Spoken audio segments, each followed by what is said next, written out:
saya mohon ya, kalau sudah jelas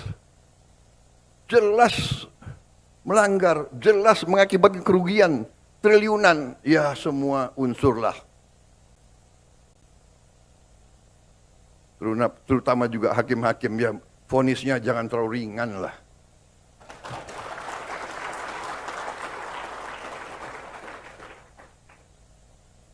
Nanti dibilang Prabowo nggak ngerti hukum lagi. Tapi rakyat pun ngerti, rakyat di pinggir jalan ngerti.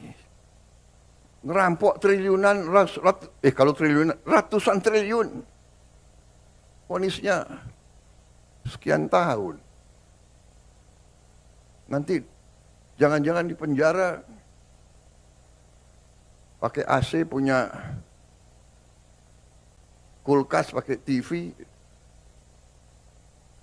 Tolong Menteri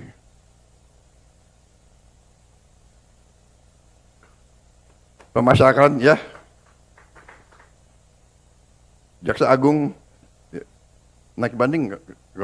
Naik banding ya? Naik banding. Vonisnya ya 50 tahun begitu kira-kira itu.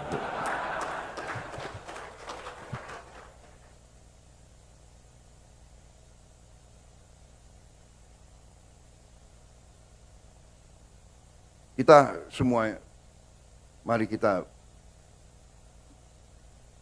kembali ke jati diri kita, kembali ke 17 Agustus 45, cita-cita pendiri bangsa kita. Saya tidak mau nyalahkan siapapun, ini kesalahan kolektif kita. Mari kita bersihkan. Makanya saya katakan, aparat pemerintahan kita gunakan ini untuk membersihkan diri, untuk membenahi diri sebelum nanti rakyat yang membersihkan kita.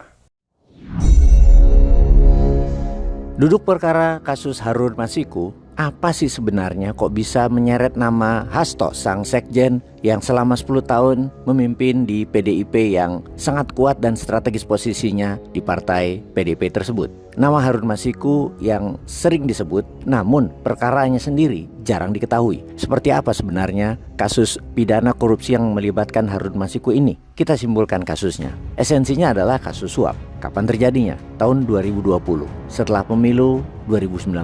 Berapa nilai suapnya? Sekitar 600 jutaan. Siapa penerima suap? Wahyu Setiawan, Komisioner KPU Pusat. Siapa penyuap? Harun Masiku, calon anggota DPR RI dari PDIP. Dan apa motif penyuapan? Agar KPU menetapkan Harun dari daerah pemilihan Sumatera Selatan menjadi anggota DPR setelah Nasaruddin Kemas nomor 1 dalam perolehan suara meninggal. Latar belakang, KPU memutuskan Rizky Aprilia nomor 2, namun pengurus PDIP ingin agar KPU mengubah keputusan, menetapkan Harun nomor 6 menggantikan Nasaruddin. Keputusan pengadilan kasus ini sudah digelar pada tahun 2020 di mana Wahyu bersalah dan divonis 7 tahun. Sementara Harun melarikan diri atau buron yang diduga dengan bantuan Hasto Kristiono, Sekjen PDIP. Apa tuduhan ke Hasto? Hasto kini jadi tersangka dalam tuduhan menghambat peradilan atau obstruction of justice. Hasto sebagai tersangka penetapannya diumumkan pasca pergantian kepemimpinan KPK yang kini dipimpin oleh Setio Budianto dan timnya. Penetapan Hasto sebagai tersangka membuka peluang untuk mengungkap kasus-kasus besar lainnya yang selama ini tersembunyi. Dalam kasus Harun Masiku yang merupakan tersangka dalam skandal pergantian antar waktu anggota DPR dan buron selama hampir 5 tahun menjadi sorotan utama dalam kepemimpinan baru KPK tersebut, di mana kemudian KPK baru-baru ini memperbarui daftar pencarian orang atau DPO untuk Harun Masiku dengan merilis foto terbaru dan ciri-ciri fisiknya. KPK juga mengeluarkan kebijakan pencegahan terhadap 5 orang dalam kasus Hasto agar tidak berpergian ke luar negeri, termasuk Kusnadi, staf pribadi Hasto Kristianto. Lalu bagaimana kursi Sekjen PDIP? Akankah jadi rebutan sehubungan dengan posisi strategis Sekjen Partai PDIP? Maka muncul nama-nama kuat calon pengganti Hasto.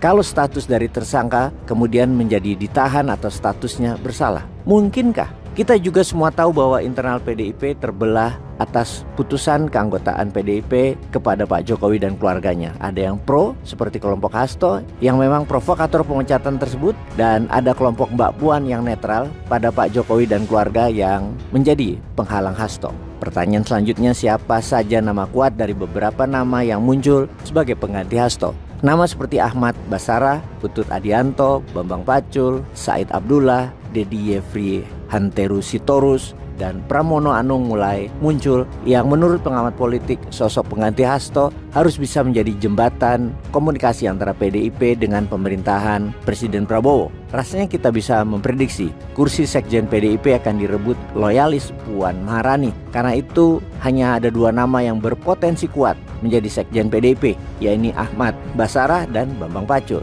Tampaknya keduanya lebih berpeluang lebih besar karena merupakan loyalis mutlak dari Puan Maharani. Dari kasus 5 tahun yang gak selesai itu, kenapa sekarang baru muncul? Kira-kira ada pesanan ke KPK dari pihak lain kah? Atau ini murni karya KPK yang ingin memperbaiki citranya? Kalau murni ingin memperbaiki citranya, banyak kasus besar lain yang harus diungkap juga, di mana KPK diharapkan dapat menyelesaikan berbagai kasus seperti dugaan banyaknya pemimpin partai yang menjabat di kabinet, membuat kebijakan yang menguntungkan kelompoknya dan lain sebagainya, sebagai bukti independensi lembaga KPK tersebut dalam memberantas korupsi. Tidak hanya berhenti di kasus orang-orang PDIP yang mungkin akan merobohkan Partai Merah berlambang banteng moncong putih.